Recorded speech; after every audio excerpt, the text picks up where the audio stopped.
같이 나누실 말씀은 오바댜입니다. 오바댜. 오빠다가 아닙니다. 오바댜입니다. 구약 1285페이지 오바댜 1285쪽입니다. 오바댜 1절부터 9절 말씀입니다. 오바댜. 자, 우리 함께 교독하도록 하겠습니다. 큰 목소리로 제가 먼저 봉독하고 그 다음에 마지막 합독합니다. 오바댜의 묵시라. 주 여호와께서 에돔에 대하여 이와 같이 말씀하시니라. 우리가 여호와께로 말미암아 소식을 들었나니 곧 사자가 나라들 가운데 보내심을 받고 이르기를 너희는 일어날지어다. 우리가 일어나서 그와 싸우자 하는 것이니라.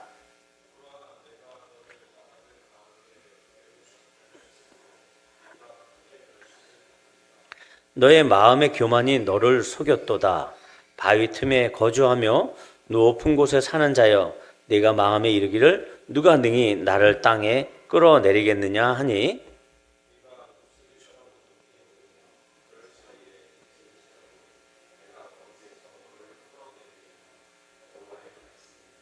혹시 도둑이 내게 이르렀으며 강도가 밤중에 내게 이르렀을지라도 만족할 만큼 훔치면 그치지 아니하겠느냐. 혹시 포도를 따는 자가 내게 이르렀을지라도 그것을 얼마쯤 남기지 아니하겠느냐. 네가 어찌 그리 망하였는고.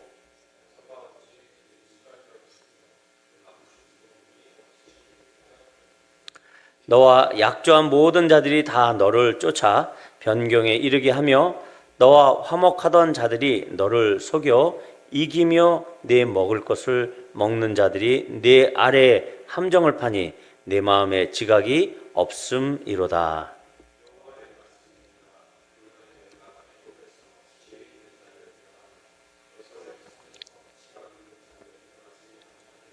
다 같이 드마나 내 용사들이 놀랄 것이라. 이로 말미암아 에서의 산에 있는 사람은 다 죽임을 당하여 멸절되리라. 아멘. 좀 전에 우리 미나가 제 귀에다 대고 찬양을 하는데 목사님 춤춰줘요. 아니 그 전에 밝은 찬양할 때는 박수 치면서 춤을 췄거든요. 근데 나는 하나님을 예배하는 이거 하는데 춤춰줘요. 그래서 나는 아이고 미나가 오늘 아주 저를 웃겼습니다.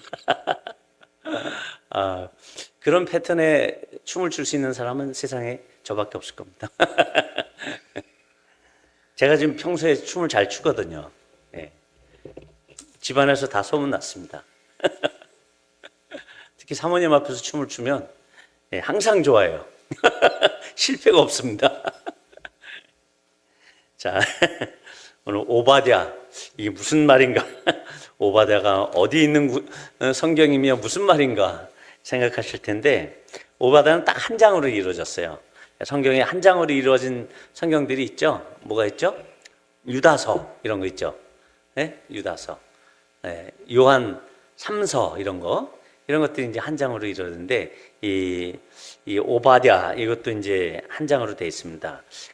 개론적으로 간단하게 말씀을 드리면 오바댜가 누군지 몰라요. 근데 이름의 뜻을 보니까 오바드, 이게 원래 이제 오바드 플러스 야예요. 야는 이제 야훼 하나님을 얘기할 때 야라고 합니다. 근데 이 오바드 이건 어디서 나온 말이냐면 아바드라는 말이에요. 아바드는 섬기다라는 뜻이에요. 누구를 이렇게 섬길 때 아바드, 이것이 이제 변화가 되어져서 예배한다 이때 아바드가 됩니다. 그러니까 하나님을 섬기는 자 혹은 하나님께 예배하는 자 이렇게 해석이 될 수 있어요. 그러니까 이 오바댜라고 하는 이름이 구약 성경에 12번을 등장을 하는데 대부분은 제사장들에게 쓰여졌던 이름으로 봐요. 그러다 보니까 제사장이었겠구나 이런 생각도 해볼 수 있는데, 어찌됐든 이 사람이 누군지에 대해서는 전혀 기록되지는 않았어요. 그런데 이 오베다서에 있는 이 내용과 병행 구절인데 예레미야 49장 같은 경우를 보면은 결국은 이게 언제쯤 기록된지 요건 알겠더라. 이렇게 나오는 거죠. 이게 바로 예루살렘이 이 바벨론에 의해서 망했을 때, 그래서 이 예루살렘에 있던 그 유다 백성들이 다 저 바벨론 땅으로 쫓겨가고 포로가 되고 도망가고 그런 시점에서 그 배경으로 해서 이 글을 쓰였을 것이다라고 생각을 할 수 있습니다. 왜냐하면 이 에돔 족속이라고 하는 이 에돔이라는 이 나라를 심판하시겠다라고 하는 게 이 오바댜서의 주제거든요. 자, 이 에돔이 어떤 나라이길래 이 나라를 하나님께서 심판하시게끔 하는지 그것을 이제 배경을 볼 필요가 있는데, 그래서 이 다른 성경들을 보면 이스라엘을 향해서 심판을 외치고 회개의 기회를 줘요. 그죠? 그런데 이 나홈인가 이 나홈서나 또 아니면 그 이방을 향해서 심판하는 이야기 중에서 특히 오늘 이 에돔에 대한 심판에 있어서는 회개의 기회도 없습니다. 그냥 하나님께서 오로지 심판하시겠다. 그러니까 이 에돔이라는 이 나라에 대한 하나님의 저주가 이제 그게 달한 거예요. 왜 그렇게 하나님께서 이 민족을 싫어하실까? 이 민족은 바로 이스라엘이라고 하는 이스라엘의 이름이 누구에게 주어진 이름이죠? 바로 야곱이잖아요. 야곱의 형이 누구죠? 쌍둥이 형이 에서예요. 이 에서의 족속이 바로 이 에돔입니다. 그렇죠? 그러니까 이 이스라엘이라고 하는 그 이름을 갖고 있는 이 야곱 족속이 바로 이 야곱의 후손들인데, 이 야곱의 후손과 이 에돔의 후손들은 어떻게 형제 나라예요. 형제 국가예요. 그럼에도 불구하고 왜 이 에돔을 하나님께서 그렇게 멸절시키려고 하는가? 거기에 대한 이유가 있다라는 것입니다. 그러니까 이 역사적인 배경으로 봤을 때 아마도 이 바벨론으로 이 유다인들이 쫓겨나갈 때 그 사람들이 도망가거나 그러면 그 사람들을 잡아서 바벨론에 데려다 주기도 하고, 이 에돔 사람들이 그랬어요. 그러니까는 아무리 나랑 원수지간이라고 해도 그 사람이 피를 흘리고 쓰러져 있고 병들어 있고 그러면 인간으로서 좀 도와주고 싶은 마음이 들지 않겠습니까? 근데 에돔은 그러지 않았어요. 왜냐하면 역사적인 배경이 있었습니다. 이 에돔은 출애굽 당시에 모세와 또 그 이스라엘 백성들이 백성들이 한 200만이나 되는 백성들이 저 멀리 돌아가기보다 이게 암몬 밑쪽으로 있는 그 에돔이 밑에 있었거든요. 그렇게 돌아가는 것보다 이 에돔을 통과하면 좀 빨리 가니까 에돔 사람들에게, 또 형제 국가 아니에요. 그러니까 에돔 사람들에게 내가 너희를 좀 통과하자. 대신 물도 너희 거 안 먹고 먹을 것도 너희 거 건들지 않겠다. 그냥 통과만 하자 그랬는데 이 에돔의 왕과 백성들이 이스라엘 민족을 그리 통과시키지 않았어요. 그러니까 그때부터 관계가 어긋나 있었죠. 아무리 형제 국가라도, 아니 친한 사이에 더 그렇게 야멸차게 하니까 더 밉지 않아요? 가족 사이에 형제 자매끼리 그런 사이에 불구하고 더 야멸차게 한다고 하면 평생 등 돌리며 사는 겁니다. 그러던 와중에 이제 이 에돔은 먼저 경제적으로 부유한 나라였어요. 크기는 크지 않았습니다. 오늘 본문에서도 보면 너를 나라들 가운데서 매우 작게 하였으므로, 그러니까 나라가 크지 않았어요. 그러니까 남북으로 한 120km. 120km면 어디냐면 저 천안이나 갈까? 그 정도예요. 여기서부터 천안 정도 거리. 그 다음에 이 동서로 해가지고 한 30km 정도밖에 되지 않는, 그리고 그쪽에는 골짜기들이 이렇게 막 그 경사진 골짜기로 돼 있고, 그런 지역이었단 말이에요. 그들이 이제 처음에 안주한 곳이 이 세일산이라는 곳이고, 세일이라는 표현으로도 이들을 이제 표현하게 되죠. 에서와 그 족속들을 세일이라고 하는 표현으로도 사용을 하고 있다라는 거죠. 자, 그런 역사적인 관계가 있다 보니까 별로 안 좋았어요. 그런데 그러니까 이제 이 에돔은 위치는 그렇게 가파른 데 있었지만 그 에돔을 통과해서 왕의 대로라는 게 지나갔거든요. 이 왕의 대로는 뭐냐면 왕이 직접 다니던 길이다라는 뜻이 아니라 그 아라비아 대상들이 있어요. 저 양쪽 문명이 있잖아요. 저쪽 유프라테스 강의 문명하고 저 이집트의 문명, 그쪽에서 나오는 생산물들이 있는데 그것을 교차해 가지고 그 무역을 하는 그 대상들이 있었단 말이죠.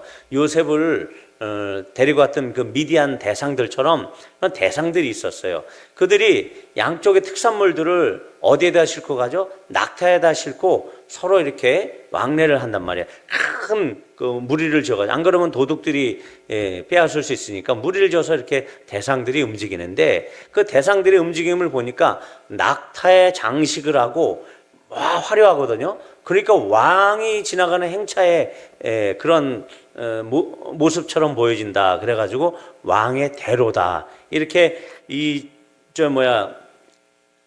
무역의 통로로 그 길이 나 있는데 그것을 왕의 대로라 하는데, 이 에돔 땅 가운데 왕의 대로가 있었단 말이에요. 그러니까 이 에돔 땅은 가만히 있으면서도 거기서 지나가다가 낙타들 물 먹어야 될 거 아니에요. 물도 팔고 뭐 이렇게 하면서 그것이 무역의 중심지로 그렇게 부유하게 되었던 거죠. 그러니까 조그만 나라이면서도 지금의 스위스처럼 강대국이에요. 부유했습니다. 그러다 보니까, 그런데도 불구하고 군대는 그렇게 많지 않았어요. 인구수도 많지 않고. 그러다 보니까 그 강대국들의 압력에 의해서 많이 조공도 주고 수탈도 당하고 그런 민족이었죠. 그럼에도 불구하고 견고한 그 성읍, 요새와 같은 그런 산등성에 이렇게 그들의 나라가 있었기 때문에 그래도 쉽게 남들이 넘보지 못하는 그런 지형적인 구조를 갖고 있었습니다. 그러니까 한편으로는 그들이 좀 교만했죠. 부유하기도 하고, 그 다음에 적들이 함부로 와서 도전할 수도 없는 그런 지형적 위치에 있다 보니까 교만했습니다. 그런데 이 사람들이 그래서 처음부터, 그러니까는 부유하다 보니까, 그러니까 잉여 재산이 많으면 주로 고대에서는 왕권이 성립됩니다. 왜냐하면 이 재산이 많이 있으면 이 재산을 관리할 만한 그런 관리들이 필요해요. 관리들이 있다 보면 이 관리들 위해 또 관리가 필요한데 그것이 왕으로. 그래서 이 에돔은 이 이스라엘보다 먼저 왕권이 성립되어 있었어요. 전제군주적 왕이 있었단 말이죠. 그리고 나서 나중에 이 사울 왕이 이스라엘의 왕이 됐는데, 사울 왕 때 이 에돔을 공격을 합니다. 그래서 승리를 거두고, 무려 또 그 다음 다윗 때에는 이 에돔 땅을 완전히 복속을 시켜요. 솔로몬 때도 그렇고. 그래서 그러니까 여호사밧 왕까지, 선한 왕인 그 여호사밧 왕까지 이 에돔을 거의 속국처럼, 섭정왕을 세울 정도로, 여호사밧 왕 때 그럴 정도로 애국을, 이 에돔 땅을 속국처럼 소유하게 된단 말이에요. 그런데 여호람 때 드디어 반란을 하게 되죠. 그때부터, 왜냐하면 이제 하나님의 징계로 이 유다의 왕들도 하나님을 떠나기 시작하니까 국력이 쇠퇴하기 시작했어요. 그 틈을 타서 에돔이 처음에는 아수르라고 하는 그 강대국에다가 이제 조약을 맺어가지고 우리를 이 이스라엘로부터, 유다로부터 좀 벗어나게 해 주십시오. 그런 작업을 했었고, 그 다음에 이 아수르가 바벨론 신흥 강대국에 의해서 또 세력이 줄어들게 되니까 이제는 바벨론에다가 또 빌붙는 거죠. 그때 이 바벨론에 붙어가지고 이 유다를 치러 올 때 이 에돔이 그 바벨론과 함께 붙어서 이스라엘 민족들을 억제했습니다. 그러니까 어디에 있냐면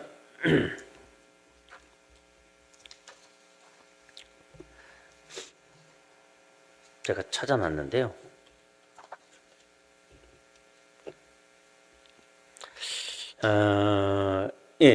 바벨론의 속국이 됐고, 그 다음에 이제 바벨론이 유다를 치는데 조력을 하게 됩니다.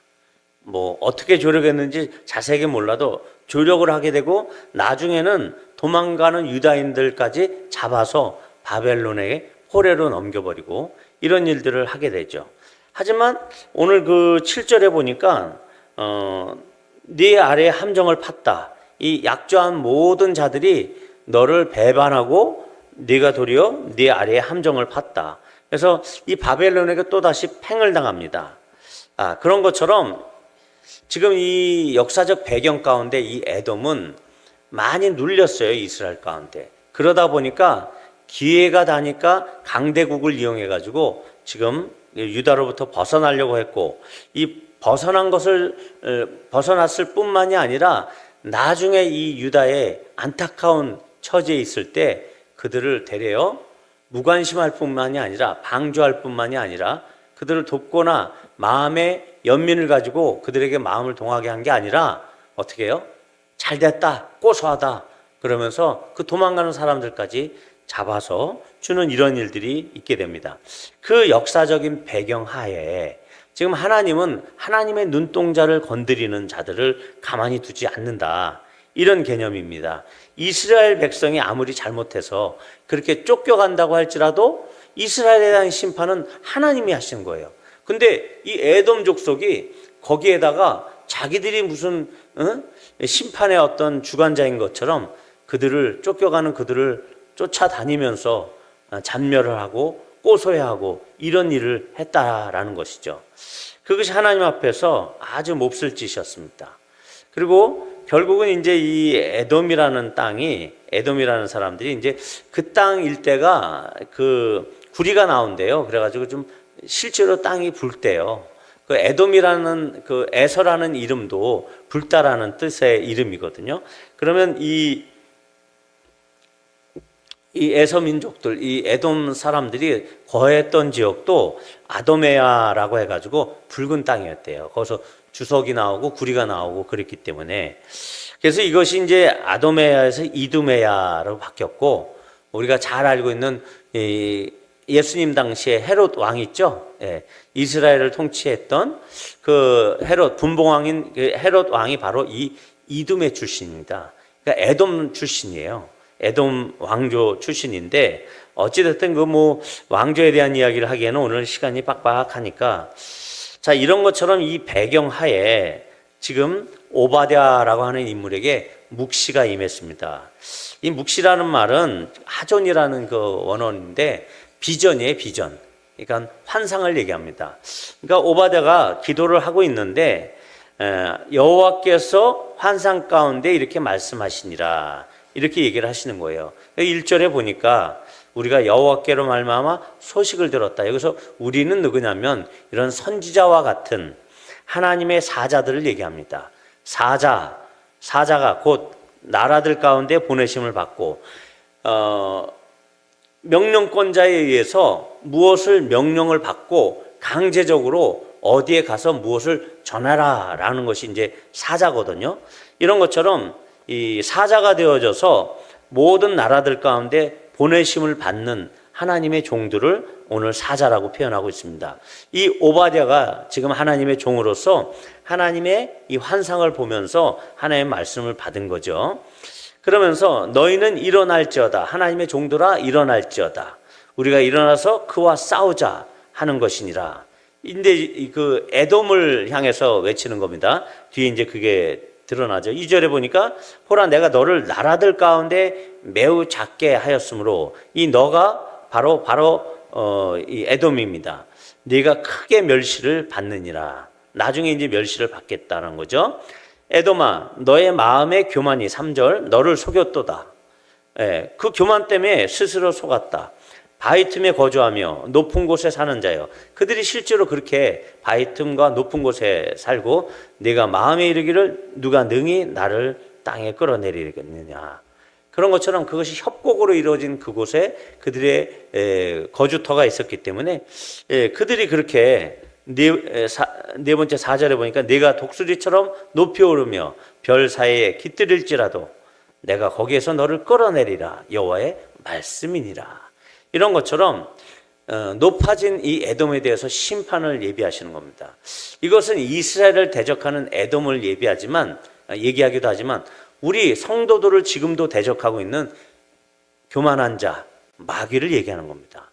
마귀도 너 하늘의 새벽의 계명성이여, 네가 어찌 그렇게 높아졌느냐. 그러면서 하나님께서 이사야서를 통해서 이 마귀에 대해서 그의 멸망을 이야기하는 것처럼 지금 이 마귀의 자녀들, 이 에돔 백성들을 향해서 하나님께서 심판을 외치고 있습니다. 이스라엘 백성들의 심판은 하나님께서 하시는 거예요. 왜? 자기의 자녀이기 때문에. 그들의 자녀의 실수와 죄악에 대해서 하나님께서는 하나님이 심판하시는 거죠. 예, 열방의 지팡이를 가지고 이방 군대들을 통해서 그들을 심판하시는 것은 하나님입니다. 그런데 그 어떤 나라든지 이 하나님의 심판에 있어서 자기들이 개입을 하거나 이렇게 뭐가 잘난 것처럼 이렇게 할 수 없다라는 거죠. 그들이 그래서 망하는데 어떻게 망하느냐면 도둑이 들거나 혹은 포도밭에서 열매를 딸 때도 좀 남기는 게 있는데 그러지 못할 정도로 싹 쓸어가는 그런 멸망으로 이들이 멸망한다.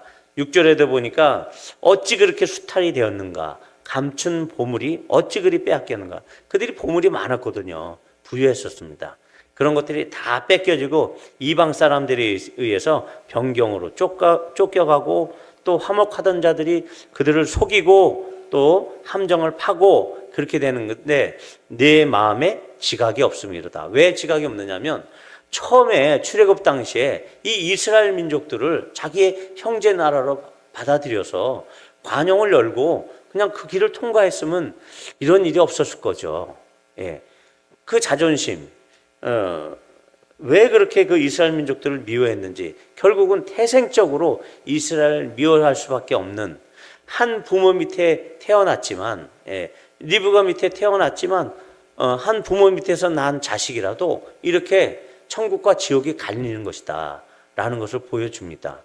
결국은 이 에돔의 이 지각 없는 한 번의 태도 때문에 평생 동안 대부분의 삶이 그 유다 민족에게 억눌려 살다가 그나마 기회가 오니까 이 유다 민족이 어려운 처지에 있을 때 그렇게 하나님의 백성의 눈동자, 하나님의 눈동자를 찌르는 행동을 했기 때문에 이들은 패망이 작정이 돼 있던 거죠. 예, 지각이 없는 백성들입니다. 예, 그래서 에돔에서 지혜 있는 자를 멸하며 에서의 산에서 지각 있는 자를 멸하지 않겠느냐. 드마나 내 용사들이 놀랄 것이다. 이로 말미암아 에서의 산에 있는 사람은 다 죽임을 당하여 멸절되리니. 이 드만이라고 하는 곳은 대도시, 그러니까는 이 성경에 보면 이 에돔의 수도가 셀라라고 표현되기도 해요. 그런데 아마도 이 드만은 지금 그 요르단이 있는 그 페트라, 그러니까 요르단 남쪽에 이제 페트라가 있고 그 페트라가 이제 지형이 아주 험난하거든요. 막 그 돌에다가 이렇게 그 성전도 만들고 이런 곳이 있는데 이 페트라에서 한 4km, 5km 정도 밑에 보면은 타윌란이라고 하는 지역이 있대요. 아마 그쪽이 아닐까. 왜냐하면 이 타윌란이라는 것이 히브리 말로 테이만, 즉 남쪽이라는 뜻인데, 그러니까는 이 에돔의 남쪽에 있는 하나의 도시를 드만이라고 하는데, 우리가 욥기에서도 보면 욥의 친구 대만 사람 엘리바스라고 하는 사람이 있거든요. 이 대만이 바로 그 드만입니다. 그런 것처럼 아마도 이 남쪽에 있는 이 에돔의 도시를 전체 에돔으로 표현하고 있는 것이 아닌가 이렇게 생각을 하고 있는 거죠. 그래서 이 드만이다 이 말은 큰 도시 중에 하나일 것인데 그것이 에돔을 대표하는 그러한 성읍일 것이다 이렇게 얘기들을 합니다. 자, 이렇게 드만과 에돔과 연결지어서 지금 이 드만이라는 말을 부각하는 것은 아주 유력한 도시라는 것이에요. 그래서 그곳이 에돔에 있어서 주요 성읍이고 동시에 지혜자들이 많이 거주했을 것이다. 그런데 이곳이 쓸모없게 되는 것입니다. 그곳의 용사들이 놀랄 것입니다. 그것이 다 죽음을 당하고 산에 있는 사람들이 다 멸절될 것이다. 이렇게 이야기하고 있는 것이죠. 자, 이런 것처럼 에서의 아들 중에서 에서의 원래 아내가 있었는데 아다라고 하는 그 아내가 있었습니다. 그 아들 중에서 드만이라고 하는 손자가 있었어요. 그 이름을 따서 이 도시를 만들었고 결국은 에서의 직계 자손의 이름을 따서 이 도시를 만들었고 이 도시는 전체 에돔의 에돔을 대표하는 성읍일 것이다. 이렇게 볼 수 있는 것입니다. 자, 그래서 오늘 이 본문을 통해서 우리가 교훈을 얻어야 될 것이 있는데, 그것은 아까 말씀드렸듯이 원수지간일지라도 또 안 보고 싶은 그런 존재일지라도 상대가 이렇게 매맞고 쓰러져 있고 상처가 나 있으면 도와주려고 하는 것이 인지상정이고, 우리 크리스찬들도 감정으로 그렇게 삶을 살아가는 것이 아니라 서로 상처 주고 힘든 상황이 있을지라도 그가 어려움을 당했을 때 그를 찾아가서 어떻게 해요? 도와주고 상처를 싸매주고, 이런 것이 바로 우리에게 필요하겠다.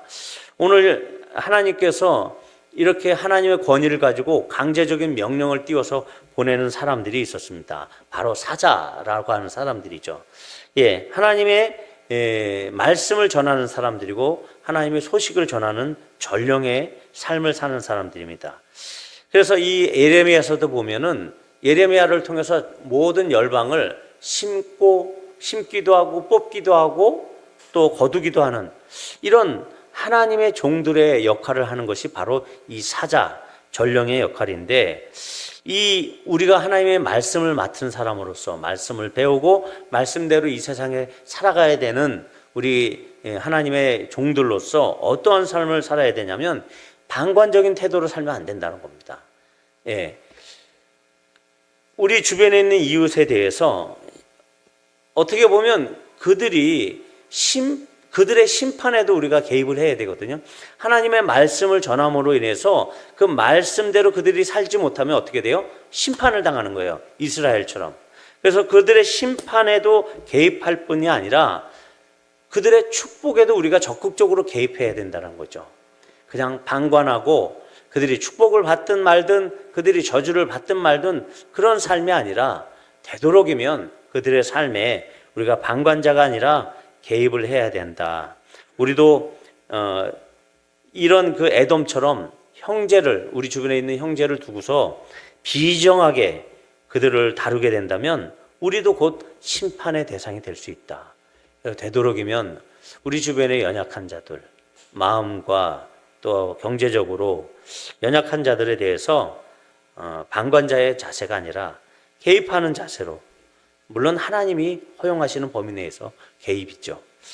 그래서 무관심과 방조와 방관도 어떤 경우에는 죄가 될 수 있구나라는 것을 오늘 깨닫게 한다는 것입니다.